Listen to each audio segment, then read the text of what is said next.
A husband believes his wife is doing the right thing by supporting her sister during wedding stress. Quietly, boundaries erode, loyalties shift, and a secret grows where trust once lived. When the truth surfaces, it doesn't just threaten a marriage, it destabilizes an entire family system built on appearances.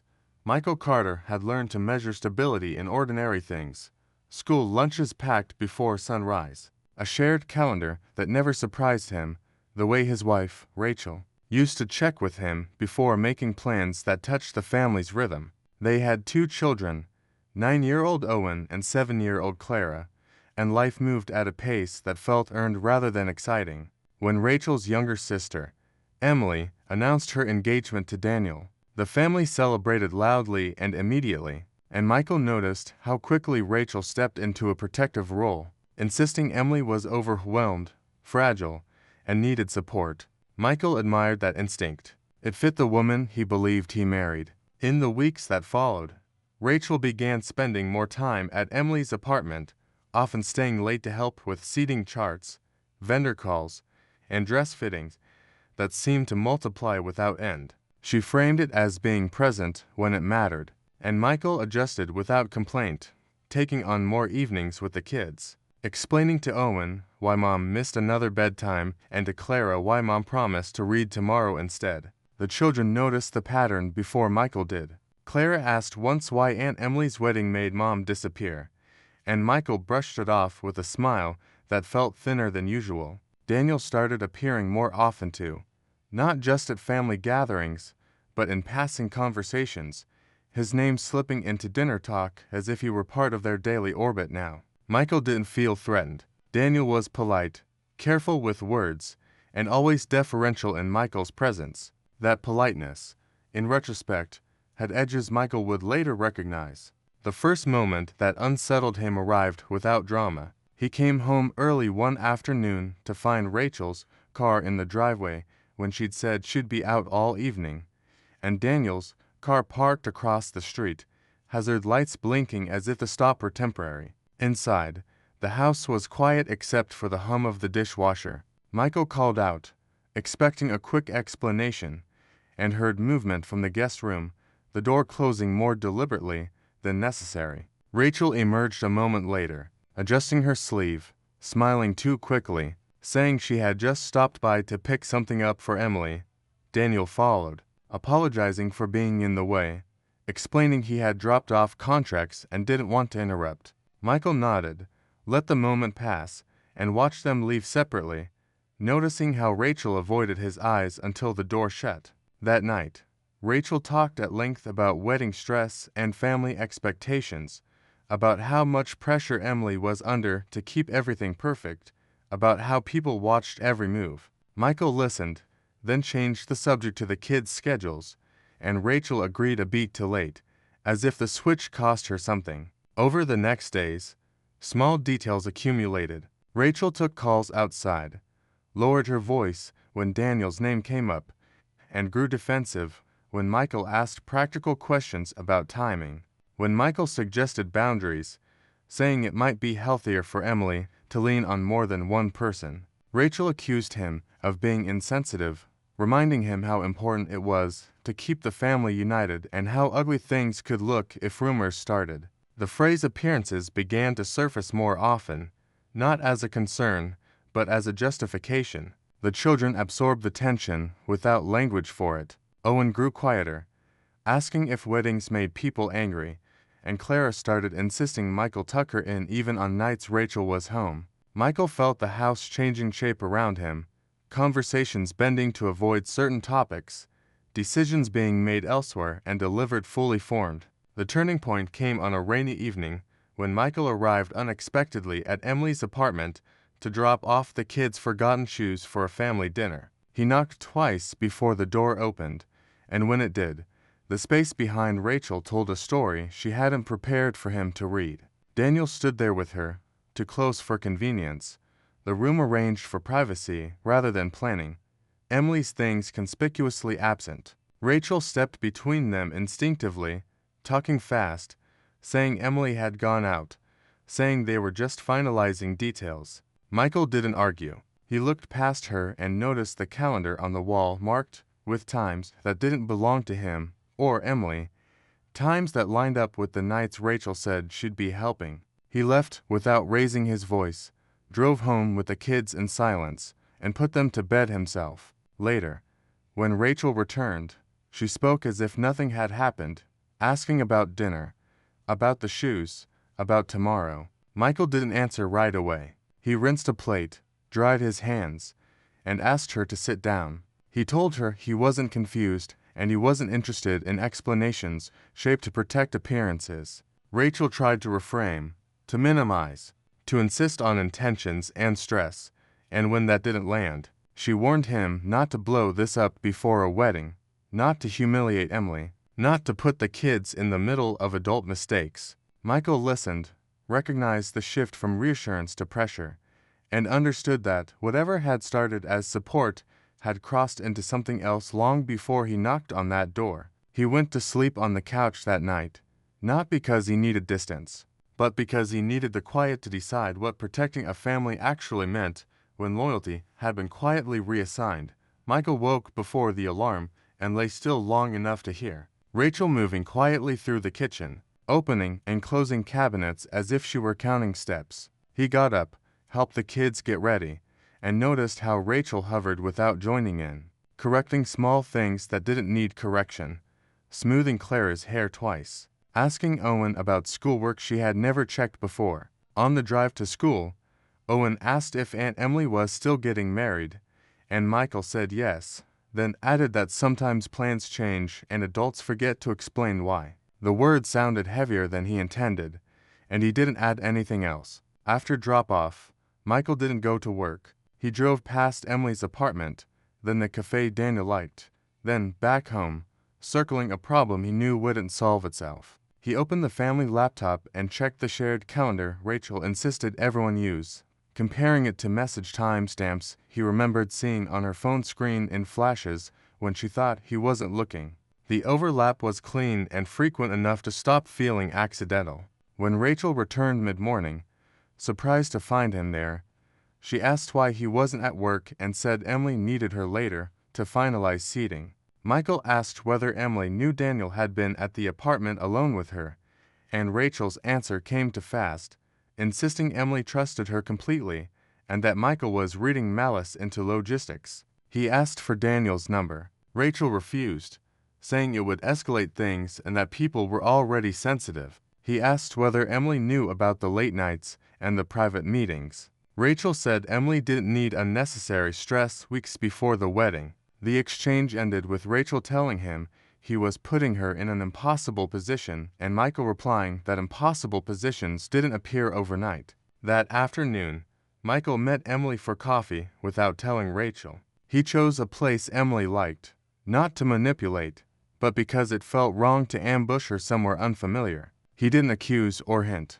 He asked practical questions about timelines, about who was handling which vendors, about Daniel's schedule. Emily answered easily until Michael mentioned dates Rachel had claimed to be with her. Emily frowned, checked her phone, and said Rachel hadn't been over those nights, that Daniel said he was meeting friends or handling work things. The pause that followed was long enough for Emily to notice her own hands tightening around the cup. She said Rachel had been a rock lately and that Michael shouldn't worry. Michael paid and left, not because he had proof, but because he'd seen how truth resisted landing when the ground wasn't ready.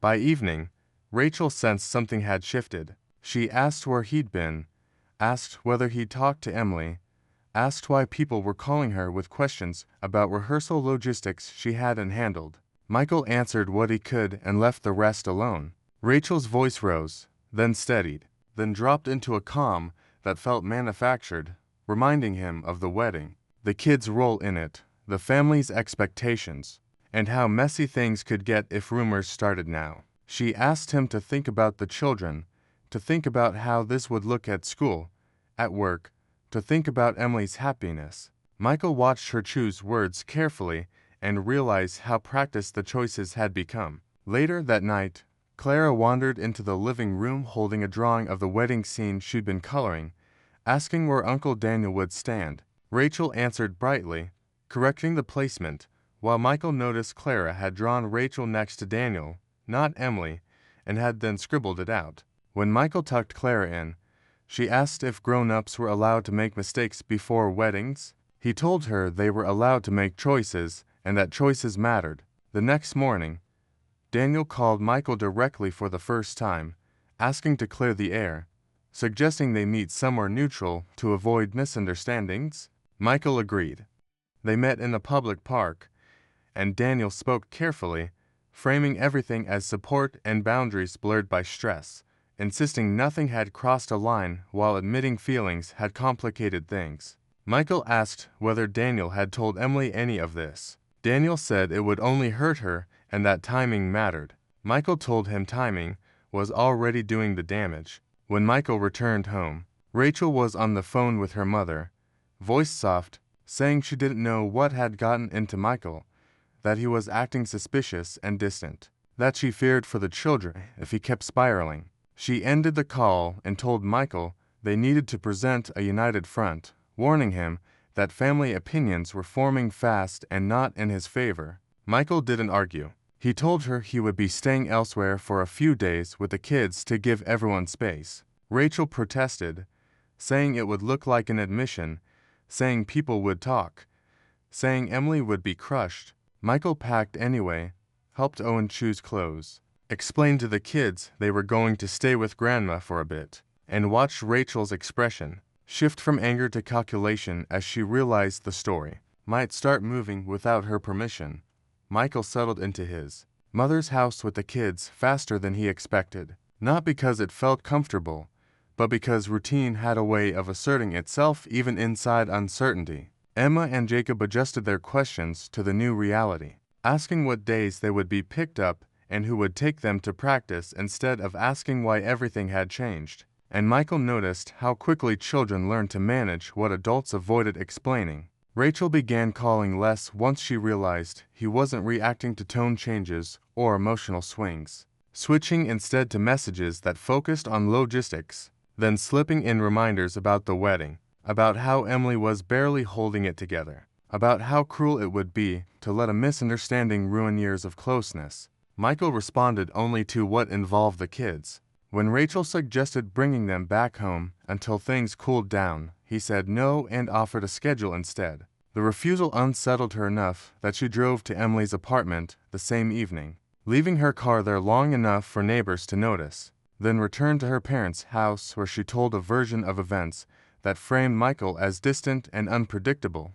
By the next morning, Michael received calls from relatives asking if everything was all right, offering advice that sounded suspiciously coordinated, urging him to consider forgiveness and timing, reminding him that weddings didn't survive scandals and families didn't survive public fractures. Michael listened, thanked them, and ended each call without agreeing to anything. He met his lawyer that afternoon, not to file papers yet, but to understand what leverage existed when a story was already forming without facts.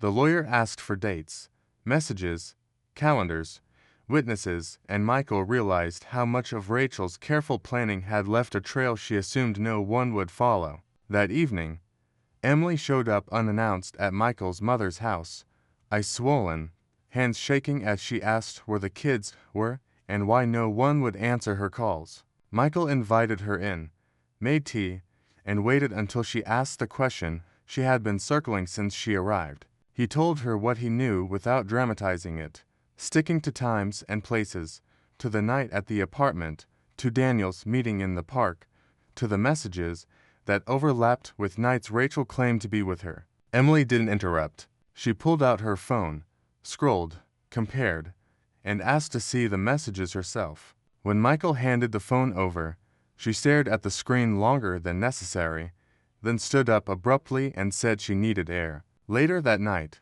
Rachel arrived furious, accusing Michael of sabotaging her sister days before the wedding, saying Emily was hysterical and unreachable, saying Daniel had left and refused to explain. Michael didn't argue. He asked Rachel whether she planned to tell Emily herself or if she preferred Daniel to keep choosing timing.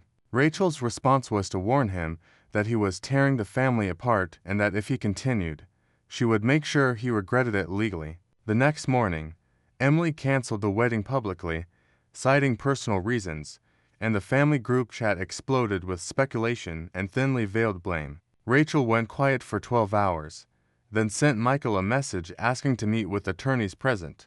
Michael agreed. At the meeting, Rachel proposed terms that assumed control, primary custody framed as stability, financial support framed as necessity, and silence framed as kindness. Michael asked for time and left with his lawyer, who pointed out the gaps and contradictions already visible. When Michael picked the kids up that evening, Emma asked why Aunt Emily was crying on the phone and whether weddings always ended like this. Michael told her sometimes adults ignored problems until they became too big to hide, and that ignoring them didn't make them disappear. Rachel filed first the following week, alleging emotional abandonment and instability, and Michael received the papers while helping Jacob with homework. He finished the assignment, tucked the kids in, and then sat at the table reading the claims, noticing how little of it described what had actually happened and how much relied on impressions. He understood then that the next phase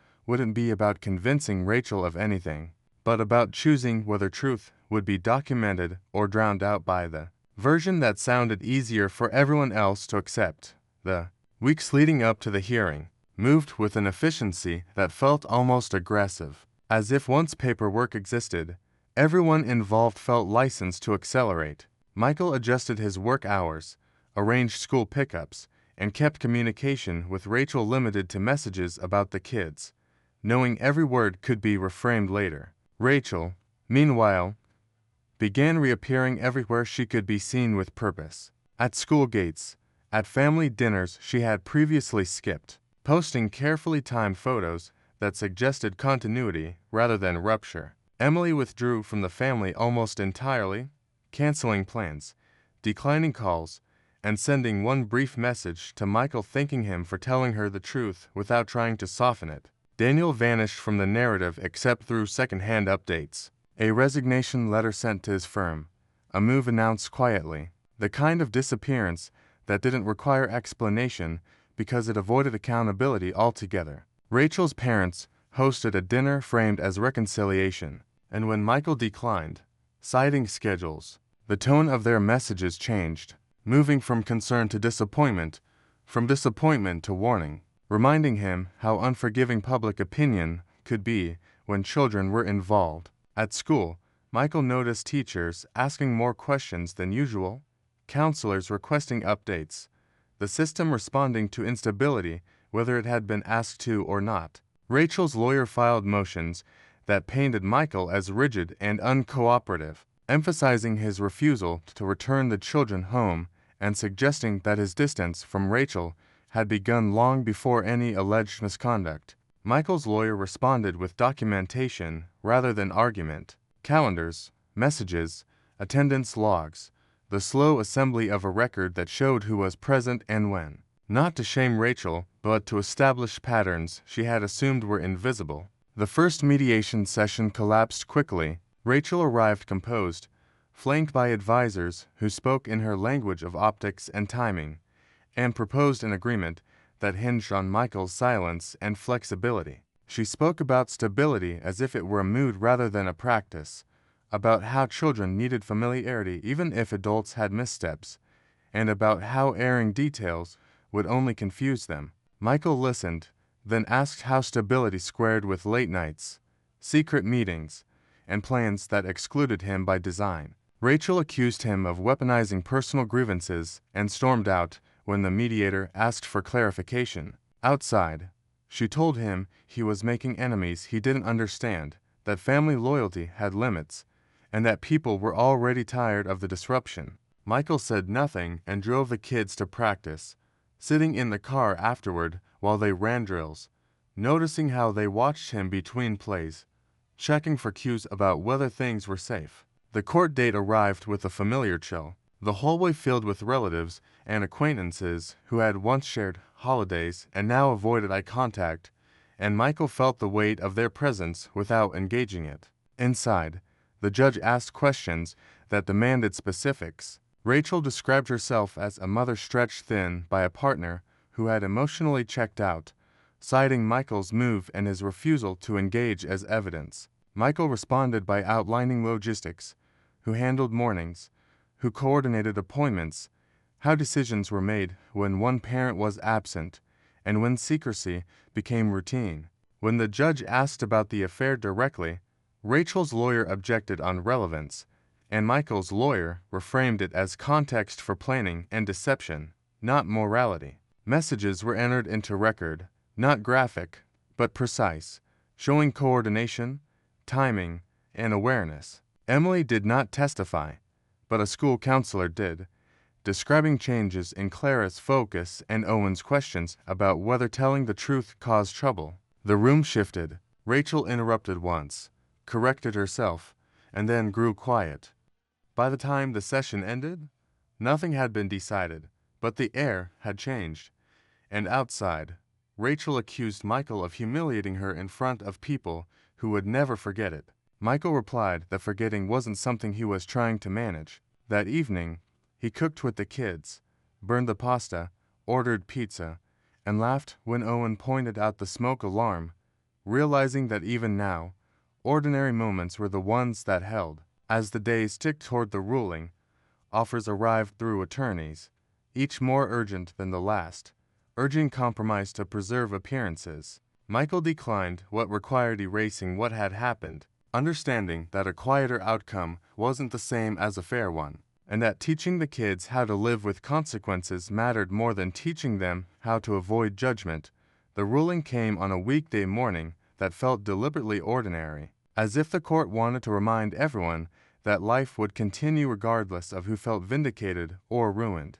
Michael arrived early, not to make a statement, but because being late had never been part of how he handled responsibility. Rachel arrived shortly after, dressed with the same careful balance she'd perfected over months, professional enough to signal control, soft enough to invite sympathy, greeting familiar faces with a practiced nod that suggested exhaustion rather than strategy. When the judge spoke, the language was measured and unemotional, outlining custody arrangements that prioritized consistency over preference, granting shared custody structured around school routines and documented involvement rather than assumptions about motherhood or appearances. Financial decisions followed the same logic, fair but firm, removing the flexibility Rachel had relied on as leverage and replacing it with obligations that couldn't be reshaped by narrative. Rachel's composure held until the final details were read, then fractured briefly when she realized there would be no quiet reset, no return to a version of life where her choices disappeared into family silence. Outside the courtroom, relatives clustered instinctively, some approaching Michael with awkward encouragement, others moving past him as if contact implied endorsement. Rachel left quickly, phone already in her hand, speaking in low tones to someone who would help her manage what came next. In the weeks that followed, the social atmosphere shifted in small but noticeable ways. Invitations stopped arriving from Michael and the kids, then resumed selectively, filtered through a politeness that felt cautious rather than warm. Emily sent one message asking if she could see the children sometime, saying she understood now that support shouldn't come at the cost of honesty, and Michael agreed, watching as his kids navigated that reunion with a clarity that surprised him. Rachel struggled with the new structure, missing pickups, rescheduling exchanges, learning too late that shared responsibility required presence rather than performance. The children adjusted in their own ways. Clara stopped asking whether adults were angry and started asking for schedules instead, while Owen became more attentive to routines, reminding Michael which days were theirs as if anchoring himself to something predictable. Michael didn't feel relief so much as alignment, a sense that while nothing about the outcome was easy, it was at least consistent with the reality they lived. The moral revealed itself slowly, not in speeches or apologies, but in outcomes, that protecting appearances can demand more deception than truth ever does, that family loyalty built on silence eventually collapses under its own weight, and that children learn less from what adults say than from what they choose to face. Michael understood now that losing the comfort of being liked was a small price compared to teaching his children that honesty wasn't something you postponed for convenience, and that sometimes the hardest decision was simply refusing to participate in a lie everyone else found easier to maintain.